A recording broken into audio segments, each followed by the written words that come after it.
Cerita dimulai ketika pria dengan hati mengamati kulit ini. Lalu dia gosok sebentar, mencabut sehelai rambutnya, menatapnya seolah dia sudah mendapatkan jawabannya. Lalu dengan mantap menebak, ini kulit induk babi. Raja mengatakan, tidak, kau salah. Kemudian seorang pria muncul dengan kepala tegap tinggi. Sang putri tampaknya sangat tidak menyukainya. Karena barang siapa yang bisa menebak kulit hewan apa itu, raja akan menikahkan sang putri dengan orang itu. Pria itu tampaknya seorang profesional. Dia mengambil kaca pembesar. Sang putri sangat khawatir, takut pria itu akan mengetahui kulit apa itu. Si pria menjawab, ini adalah kulit dewa hutan. Sang putri langsung menoleh ke ayahnya. Tidak. Bertingkah seperti raja pada umumnya. Kemudian ada beberapa pria lain muncul. Mereka semua tidak bisa menebak kulit hewan apa itu. Mendadak, seorang pria hutan yang aneh muncul, membuat sang putri merasa takut, karena dia selalu tinggal di hutan.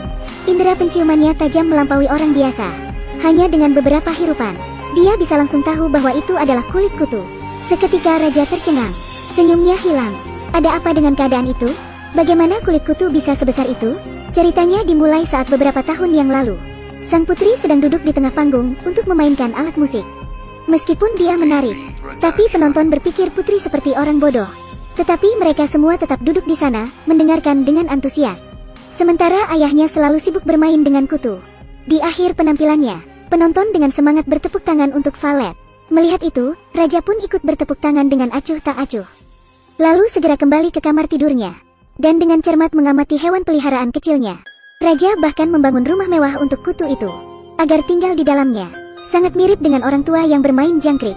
Hari-hari berikutnya, raja terus belajar tentang cara memperbaiki habitat si kutu peliharaannya. Dia bahkan mengabaikan kerajaannya sendiri. Kutu itu tidak sebesar kuncup bunga. Raja bahkan membuatkannya sepeda roda 3. Setiap hari, raja memberi makan kutunya sampai kenyang. Melatihnya untuk menarik becak selama 1 jam. Selama proses itu, dia berada di keadaan yang paling susah. Tak lama berselang, 3 bulan telah berlalu. Ketika sedang makan bersama putrinya, raja bertanya, pria seperti apa yang ingin kamu nikahi? Putri dengan bersemangat menjawab, tidak perlu terlalu tampan, tidak perlu terlalu berotot. Pria seperti Bill Gates tak masalah. Jangan khawatir, saya akan mencarikan yang seperti itu, kata raja. Setelah makan, raja bergegas membawa sisa makanan untuk kutunya. Tapi kutu yang pada saat itu sudah seukuran anjing. Makan dengan lahap. Raja melihatnya sambil membelainya. 3 bulan setelahnya berlalu. Karena makanannya terlalu bergizi, kutu malang itu menderita tekanan darah tinggi dan lemak darah. Bahkan organnya memburuk. Si dokter yang memeriksanya melangkah mundur karena takut ketika melihat kutu itu. Karena kutu itu, ukurannya sudah setengah dari kerbau.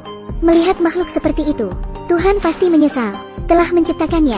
Setelah kutu itu mati, raja merasa kehilangan seperti keluarganya telah pergi. Dia memeluk kutu itu, lalu menangis terseduh-seduh. Karena dia ingin selalu mengenang hewan peliharaannya. Raja mengupas kulitnya saat ingin membantu putrinya memilih suami. Dia memberitahu setiap pria di kerajaan, siapa yang dapat menebak hewan apa itu, raja akan memberikan putrinya untuk dinikahi sebagai hadiah. Segera itu, kabar tersebar dengan cepat. Setiap pria, tua atau muda, berpartisipasi. Tapi tidak peduli apa yang mereka katakan, jawaban mereka semua salah. Sang putri tidak bisa menerima kenyataan bahwa pria hutan ini telah mendapatkan jawabannya. Putri berlari ke teras untuk melompat, tapi dengan nasihat ayahnya, Valet tidak punya pilihan selain mengurungkan niatnya.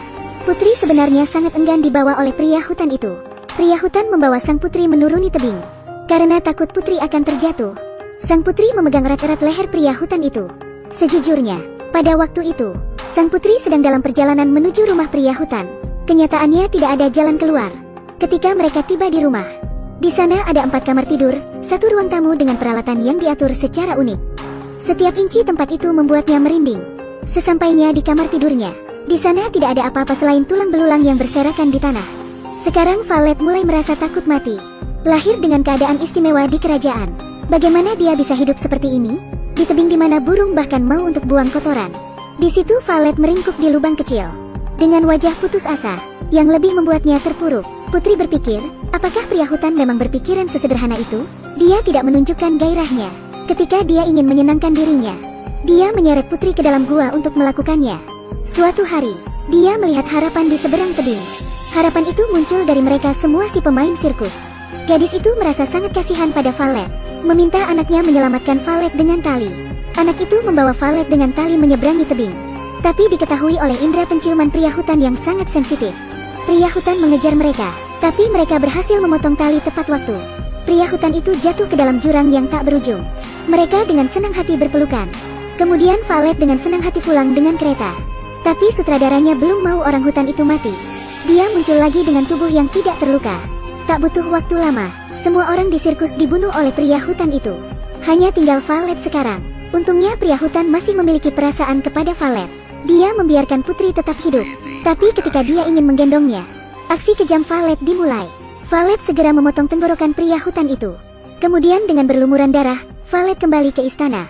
Melihat putrinya yang menyedihkan, Raja menyalahkan dirinya sendiri dan berlutut di depan putrinya. Raja ingin menebusnya dengan menyerahkan tahta kerajaan kepadanya. Tetap ikuti terus kami untuk mendapatkan petualangan sinematik lain.